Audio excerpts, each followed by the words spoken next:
gonna lose, lose, lose, lose. Yeah, that's right. It's Dirty Tea and the boys' time. Chaz is a girl.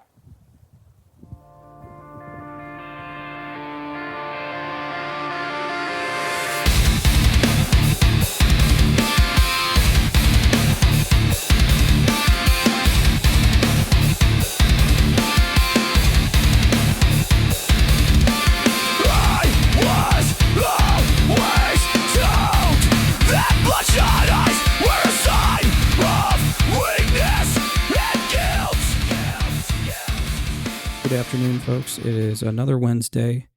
It's another one of these silly videos. Another week of me trying to come up with something clever and just coming up with a bunch of limps, especially the Jaguars. As you can see, we got the lion in the shot. We got Jackson Dart, the biggest loss of probably any NFL game ever, I think. Pretty nuts. I think there was like 30-something points scored in 6 minutes by one team. That's not including the other points by New York. Anyways, they lost. That's what he looks like. Sam from Limp Riskit died. Jahmyr Gibbs, Bozen, Amon-Ra, flying. Baker Mayfield, no longer the best quarterback in the NFL. Or he was paid to lose. I don't know. I don't believe anything anymore. The NFL's rigged. Jaguars suck. I think 2 weeks in a row. So you guys can hop off of that bandwagon if you feel the need to.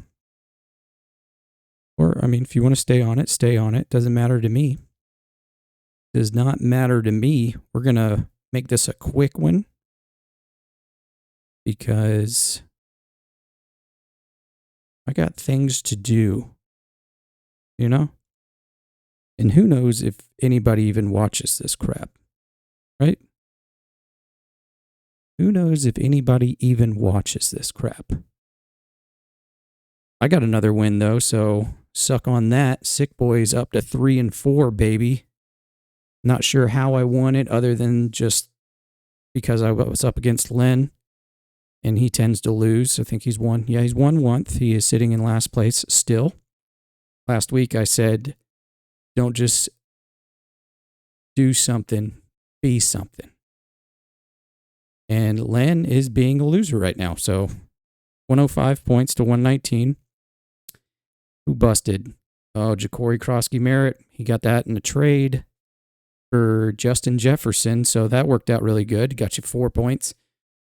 Who else busted? Oh, the Steelers defense with -4 points. That's probably the worst that they've done all year, if I'm not mistaken. Yes, by far. They got 1 point week 1, but you can't always gamble on defenses. Defenses, you know, you got to change them every week depending on their lineup, but who knows? You can't really predict anything in the NFL. It's kind of stupid. But I got to win. Nobody really did anything special. But pretty cool that I got a win. So we'll move on from that. Let's go to this upset. Darren and Corey, the game of 7 people instead of 9 because he played Jake Browning for the second week in a row. And I'm willing to bet he still has him in his lineup, but we'll check that in a minute. He also played David Njoku, who was questionable all week and then ruled out before the game started. So won't fault you on that. But then you go over here to Corey, who played 2 players that are on a bye week, both Zay Flowers and Matt Prater. So it was literally 7 people up against 7 people instead of 9 versus 9. And the points kind of reflected that. Darren ended up getting the win.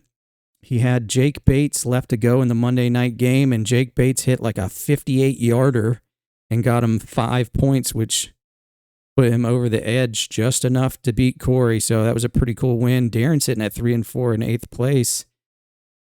Corey's dropped down to 6th place. He's kind of on a drop-down streak, if I'm not mistaken. This game was pretty good. It was the highest scoring game of the week. Chris with 133 to Wes's 150. Caleb Williams not too good there. I think if he would have played Bo Nix, 39 points, yeah, he would have definitely won. So bad decision on picking a quarterback that paints his fingernails, which is super gay. I don't think any dude should paint his even like gay dudes shouldn't paint their fingernails. It's just gay, super gay. Who's not gay? Joe Flacco, super straight male, getting 25.9. I think he threw for 345 yards, if I'm not mistaken. 342. I was a little off. He had 5 carries for 3 yards, which is crazy. Didn't have any touchdowns? That's pretty impressive. No, he had 3 touchdowns. What am I looking? Yeah, 3 touchdowns for 342 yards, but he did carry the ball 5 times for 3 yards, which is crazy. He's 40 years old. Not quite as old as Aaron Rodgers, who also did pretty good. You had Bijan, you had Quinshawn Judkins. Quinshawn, what a name that is. Tough loss there for Chris. He's down in 9th place. He's hanging out with Len down at the bottom. Chaz, Titty Bitty. And by the way, I'm not calling you a girl. That's AI. I don't think you're a girl, Chaz. Chaz gets a win over Glenn. This was the bet of the week. It was who you had to pick the winner, and then you had to pick the total of the points, which was 210.2. And guess who picked 210 points? And Charles getting the win. Talk trash on him, still put money on him, still brought me in money. Thank you, Chaz. You're not a girl, no matter what my dog says. Jaden Daniels, he's back, baby. Jahmyr Gibbs, always been back, 36 points. I think he had 20 points in the first quarter. Guys really fast. Josh Jacobs. Jalen Waddle didn't do anything. Hopefully he doesn't do anything this week either. What blew it over here for Glenn? Ashton Genty. I think just the Las Vegas Raiders are garbage. And Drake London. I'm not a big fan of Atlanta either. Didn't really do much there. Glenn with a real low 92 points. Not as low as Nick, though, with 84 points. I think that is the lowest total for the year up against Adam. Adam kind of, I don't talk too much about Adam, but he's 4-3. He always shoots high, 143 points. He's got Dak Prescott, and he has Christian McCaffrey, probably the most wanted fantasy player in the history of fantasy football. And he's actually proving, going on with my hair here, he's actually proving his worth. So, cool for Christian McCaffrey, cool for Adam, bad for Wes. Excuse me, not Wes. This name's got to change because you got Weepian and then you got Wes with Weapon. It's too close, and the Weepian doesn't even, I don't get it. Like, we've gone through this before. What's going on with my hair? He's got Baker. Baker kind of blew it for him too. So did Brees. So did Brian Thomas Jr.